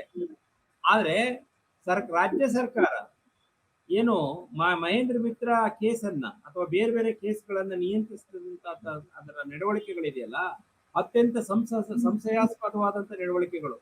ಯಾಕೆಂತಂದ್ರೆ ಈಗ ಇವರು ಒಂದು ಏನು ಮಹೇಂದ್ರ ಮಿತ್ರ ಕೇಸ್ನಲ್ಲಿ ಹೇಳಿದ್ದಾರೆ ಏನಂತ, ಒಂದು ಯೋಗೇಶ್ ಕುಮಾರ್ ಠಾಕೂರ್ ವರ್ಸಸ್ ಸತ್ನಾಮಿ ಸಂಘದ ಒಂದು ಇದಿದೆಯಲ್ಲ, ಏನು 56% ಅಲ್ಲಿ 65 ಹೆಚ್ಚಿಸಿದಾರಲ್ಲ ಬ್ಯಾಕ್ವರ್ಡ್ ಕ್ಲಾಸ್ ಮತ್ತು SC ST ಗಳಿಗೆ, ಅವ್ರಿಗೆ ಅಲ್ಲಿ ಜಾರ್ಖಂಡ್ ಮತ್ತು ಮಧ್ಯಪ್ರದೇಶದಲ್ಲಿ ಏರ್ಸಿರೋದನ್ನ ಅಲ್ಲಿ ಪ್ರಶ್ನೆ ಮಾಡಿದಾರಲ್ಲ, ಅದರ ಒಂದು ಕೋರ್ಟ್ ಅನ್ನ ಅಲ್ಲಿ ಏನ್ ಮಾಡಿದ್ದಾರೆ, ಆ ಮಧ್ಯಪ್ರದೇಶ ಮತ್ತು ಜಾರ್ಖಂಡ್ ನಲ್ಲಿ 50% ಮೀಸಲಾತಿಗಿಂತ ಒಳಬಂದಂತ ಒಂದು ರೋಸ್ಟರ್ ಮಾಡ್ಬಿಟ್ಟು, ಇನ್ನು ಉಳಿದಂತ ಹೆಚ್ಚುವರಿಗೆ ಒಂದು ರೋಸ್ಟರ್ ಮಾಡ್ಬಿಟ್ಟು ನೇಮಕಾತಿ ಮಾಡಿ ಸುಪ್ರೀಂ ಕೋರ್ಟ್ ನಿಂದ ಪರ್ಮಿಷನ್ ತಗೊಂಡು ಆದೇಶ ಕೊಟ್ಬಿಟ್ಟಿದ್ದಾರೆ ಅವರು.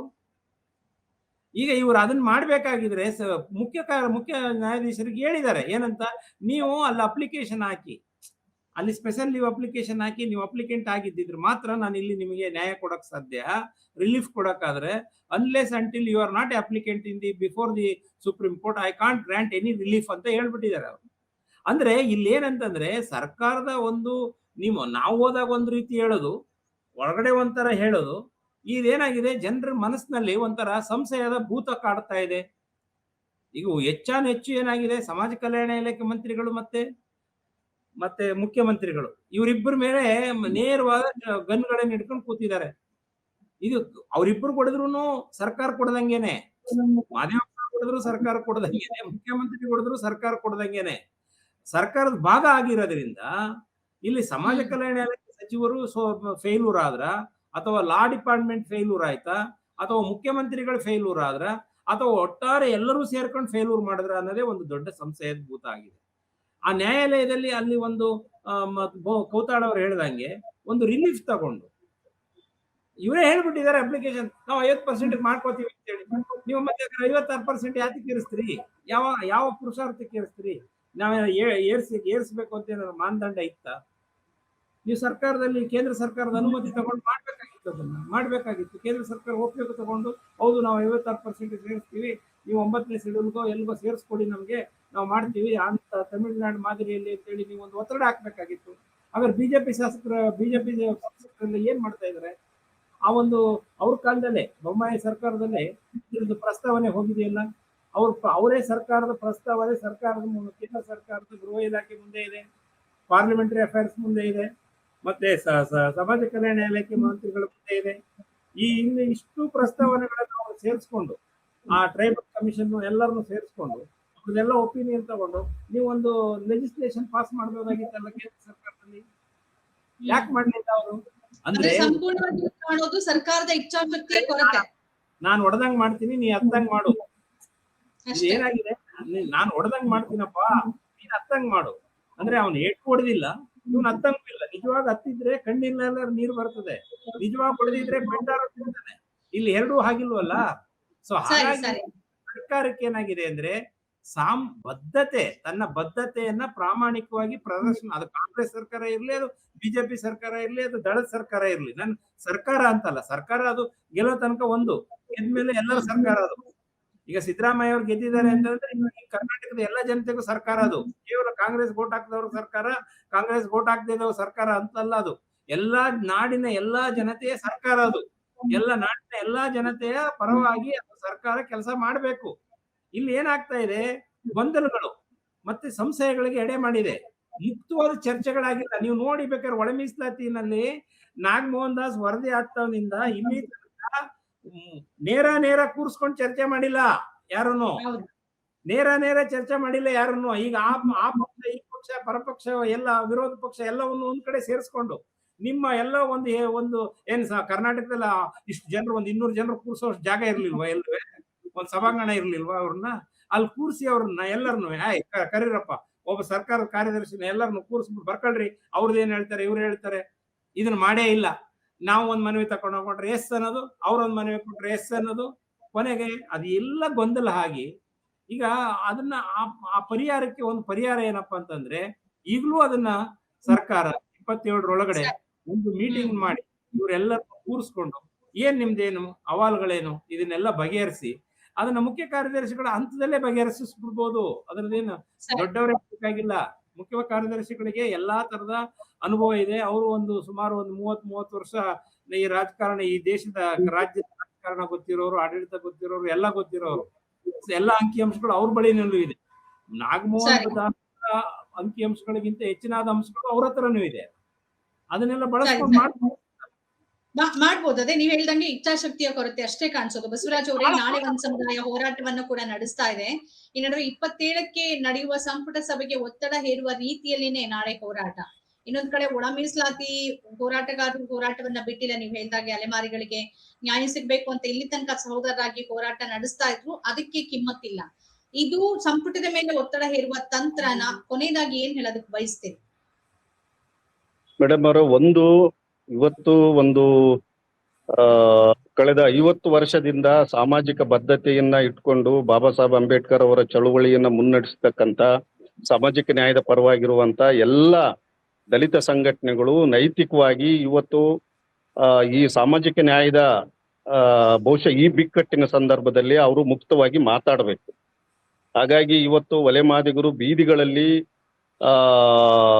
ಏನೋ ಒಂದು ರೀತಿಯ ಏನೋ ಕಿತ್ತಾಟ ಮಾಡುವಂತ ಪರಿಸ್ಥಿತಿಗಳಾಗಿದ್ದಾವ. ಹಿಂಸೆಗಳು ಮತ್ತು ದ್ವೇಷ ತುಂಬುವಂತ ಕೆಲಸಗಳು ಹೆಚ್ಚು ನಡೀತಿರೋದ್ರಿಂದ ಸರ್ಕಾರಗಳು ಈ ಬೀದಿಯಲ್ಲಿ ನಡೆಯುವಂತ ಈ ಸಂಘರ್ಷವನ್ನ ತಡಿಬೇಕಂದ್ರೆ ಸರ್ಕಾರ ಒಂದು ಸ್ಪಷ್ಟವಾದಂತ ತೀರ್ಮಾನ ತೆಕ್ಕೊಂಡು, ಸಾಮಾಜಿಕ ನ್ಯಾಯದ ತೀರ್ಮಾನವನ್ನ ತೆಕ್ಕೊಂಡು, ಯಾವುದೇ ಬ್ಲಾಕ್ ಮೇಲ್ಗಳಿಗೆ ಸರ್ಕಾರ ಏನು ಒಳಗಾಗದೆ, ಜಾತಿಗಳ ಏನೋ ಬಲಿಷ್ಠರ ಬ್ಲಾಕ್ ಮೇಲ್ಗಳಿಗೆ ಒಳಗಾಗದೆ ಮಾನ್ಯ ಮುಖ್ಯಮಂತ್ರಿಗಳು ಸ್ಪಷ್ಟವಾದಂತ ಒಂದು ತೀರ್ಮಾನವನ್ನ ತೆಕ್ಕೊಂಡು 27ನೇ ತಾರೀಕು ವಿಶೇಷವಾದಂತ ಕ್ಯಾಬಿನೆಟ್ ಅಲ್ಲಿ ಒಳ ಮೀಸಲಾತಿಯನ್ನ ಒಳಗೊಂಡು 56,000 ಹುದ್ದೆಗಳನ್ನ ಭರ್ತಿ ಮಾಡ್ತೀವಂತ ಘೋಷಣೆ ಮಾಡಿದ್ರೆ ಖಂಡಿತವಾಗ್ಲೂ ಮತ್ತೆ ಇದು ನಮ್ಮೊಳಗಡೆ ಈಗ ಆಲ್ರೆಡಿ ಹಿಂದೆ ನಾವು ದಲಿತ ಪರ ಸಂಘಟನೆಯಲ್ಲಿ ಕೆಲಸ ಮಾಡುವಾಗ ಮೀಸಲಾತಿ ವರ್ಗೀಕರಣ, ದಲಿತರ ಏಕೀಕರಣ ಅನ್ನುವಂತ ಬಹುದೊಡ್ಡ ಆಶಯದ ಮೇಲೆ ನಾವು ಕೆಲಸ ಮಾಡಿರ್ತಕ್ಕಂಥವ್ರು. ಇವತ್ತು ಎಲ್ಲ ಎಡ ಮತ್ತು ಬಲ ಮತ್ತು ಸ್ಪೃಶ್ಯ ಜಾತಿಗಳು ಒಂದು ಸಾಮಾಜಿಕ ನ್ಯಾಯದ ಪರವಾಗಿ ಅವರೆಲ್ಲರೂ ಬದ್ಧರಾಗ್ಬೇಕು.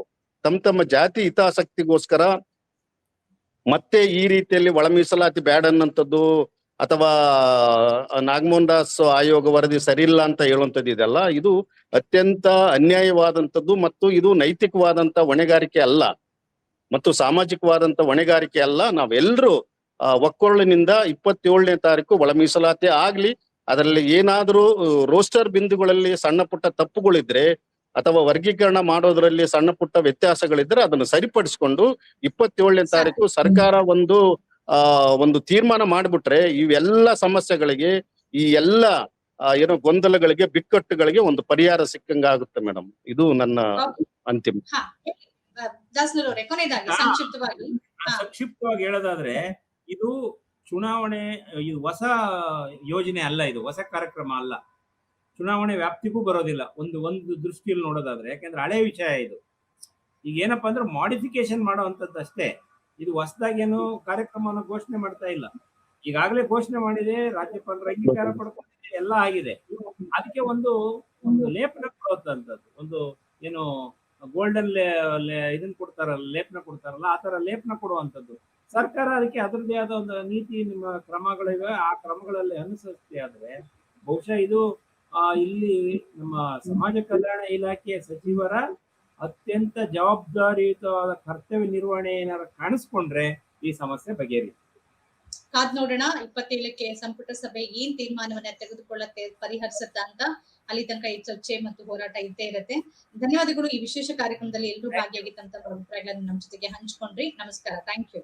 ಆದ್ಮೇಲೆ ಇದಾಗಿತ್ತು ಒಳ ಮೀಸಲಾತಿಯನ್ನ ಎಲ್ಲರನ್ನ ಒಳಗೊಳ್ಳುವ ಬಗ್ಗೆ ಹೇಗೆ ಅನ್ನುವ ಕುರಿತಂತೆ ವಿಶೇಷ ಚರ್ಚಾ ಕಾರ್ಯಕ್ರಮ. ಈ ತರದ ಬೇರೆ ಬೇರೆ ಕಾರ್ಯಕ್ರಮಗಳನ್ನ ತಾವು ನೋಡ್ಬೇಕು ಅಂತಂದ್ರೆ ನಮ್ಮ ಚಾನೆಲ್ ಸಬ್ಸ್ಕ್ರೈಬ್ ಮಾಡಿ. ನಮಸ್ಕಾರ.